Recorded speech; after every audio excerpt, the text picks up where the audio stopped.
안녕하세요, 조장훈입니다. 오늘은 고전독해 8번째 생태철학에 대한 제시문들을 살펴보겠습니다. 생태주의는 사실 그 산업혁명이 등장한 이후에 그 인간에게 그 소유권에 대한 문제를 기준으로 보았을 때 그 인간은 자연이라는 공유 상태의 자원에 그 노동력을 가해서 내가 가한 노동력을 통해 얻어진 산물에 대해서 스스로 소유하거나 처분을 결정할 수 있는 권리를 갖는다라고 우리가 로크가 얘기를 했었지요. 이런 관점에서 보면 생태주의라고 하는 것은 사실 생각하기 어려운 관점이죠. 왜냐하면 내가 자연을 가공하는 과정에서 어떤 부산물이 나왔다. 그 중에서 내가 얻고자 하는 것을 얻고 버리고 싶은 건 그냥 자연의 공유 상태로 놓아둔다. 라고 하는 것은 전혀 문제가 될 것이 없는 일이기 때문입니다. 인간의 소유권 하에서 전혀 문제될 일이 없는 행위였죠.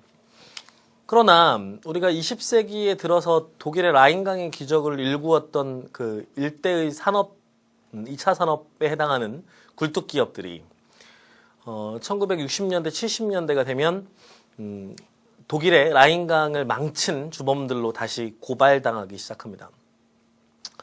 이 문제는 대단히 중요합니다. 즉 기존의 소유권의 문제의 개념이 변화했다는 겁니다.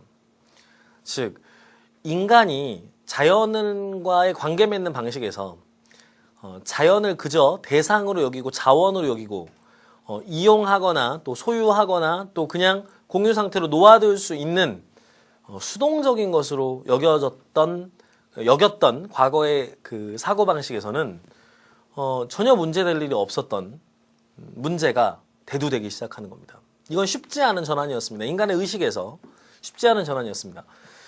이 의식의 전환을 이끌어냈던 대표적인 인물이 있습니다. 바로 레이첼 카슨이라는 미국의 여성 해양학자입니다. 해양생물학자였는데요. 사실 이 그 해양 생태계는 수온의 1, 2도의 변화, 만약에 0.5도만 변해도 안에 살고 있는 수종이 그 어종들이 변해버리는 결과를 가져오게 되지요.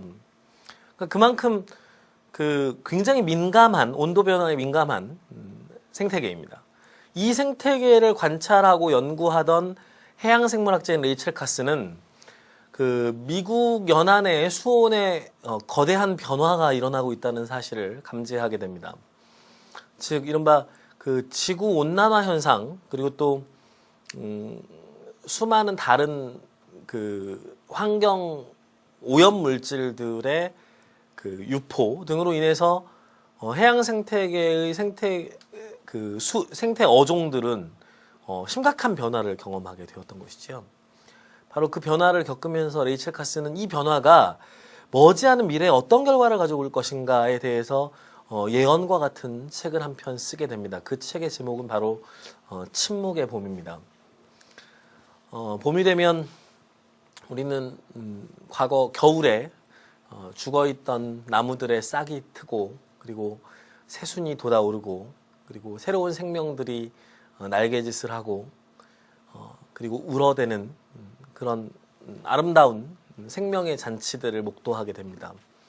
그런데 그 봄의 와글거림과 그 시끄러움들이 그 생명력 있는 소리들이 사라져버린 침묵의 봄이라고 하는 것은 생명의 종말 또 인간의 존재 기반의 상실을 의미하는 것이었습니다. 이 책이 1962년에 출간되게 되는데 이 책은 그 전 세계의 환경 문제에 대한 각성을 불러일으켰습니다. 이미 50년대 이전에 등장했던 영국의 스모그와 같은 현상들이 환경 오염에 의한 문제라는 점을 알고 있었음에도 불구하고 여기에 대해서 어떤 조치를 취해야 될 이유를 실감하고 있지 못하던 당대 대중들에게 레이첼 카스는 이 문제가 인류 전체의 생존 기반을 위협할 수 있는 문제라는 점을 묵시론적으로 예언합니다. 뿐만 아니라 이 예언은 많은 그 여론들을 불러일으키게 되고 결국 1966년 케네디 정부 하에 미국이 세계 최초로 환경 문제를 관리하는 위원회를 대통령 직속위원회로 설치하게 되는 계기가 되기도 합니다. 바로 이 책의 일부를 우리가 확인해 보도록 하겠습니다. 침묵의 봄을 예언하다, 레이첼 카슨입니다. 옛날 미국의 어느 산간지방에 생명력을 지닌 모든 사물들이 함께 살아가던 마을이 있었다. 그런데 웬일인지 원인 모를 이상한 일들이 이 마을을 덮으면서 모든 것이 변하기 시작했다. 이 마을은 나쁜 마술적 주문에 걸린 것 같았다. 병아리 떼가 원인 모를 병에 걸렸고 소나 양들이 죽어갔다. 사방이 죽음의 장막으로 덮여졌다. 자연은 소름이 끼칠 정도로 이상하리만큼 조용했다. 그처럼 즐겁게 제잘거리며 날던 새들은 다 어디로 갔는가.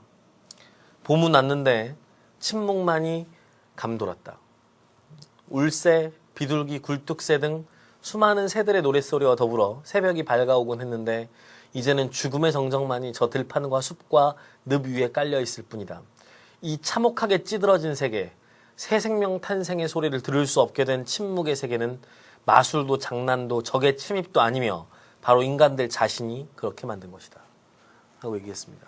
즉, 이 자연의 파괴, 그리고 인간이 상상해 본 적이 없는 끔찍한 생명의 종말의 미래가 인간에 의해서, 인간 행위의 결과로서 초래될 것이라는 이 직설적인 예언은 당시에 심각한 문제로 여겨지지 않았던 환경 문제에 대한 세계적인 각성을 불러일으키기에 충분한 것이었습니다.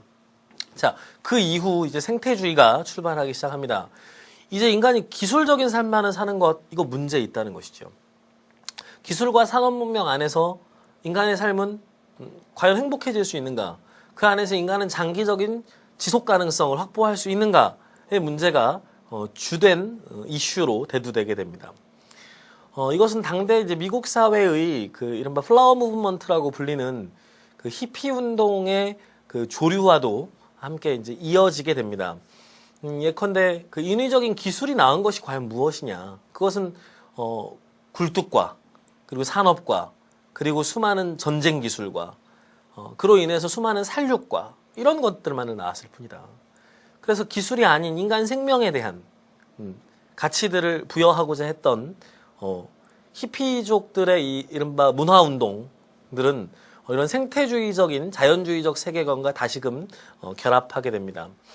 물론 그 이전에도 자연주의적인 세계관은 존재했습니다. 우리가 그 개인의 출연에서 살펴보았던 것처럼 그 월드를 쓴 헨리 데이비스 소로라든가 뭐 토마스 페인이라든가 하는 그 자연주의적인 초자연주의적인 삶을 살고자 했고 또 자연의 질서 또 자연의 그 원리들을 이해하고 거기에 순응하고자 했던 태도는 동서고금 안에 많은 사상가들의 내용 속에서 남아 있습니다만 오늘날과 같이 구체적으로 삶의 구체적인 행동 방식과 또 생활 양식들을 변화시킴으로써 그 생태적인 문제에 대한 해결을 위한 인간 삶의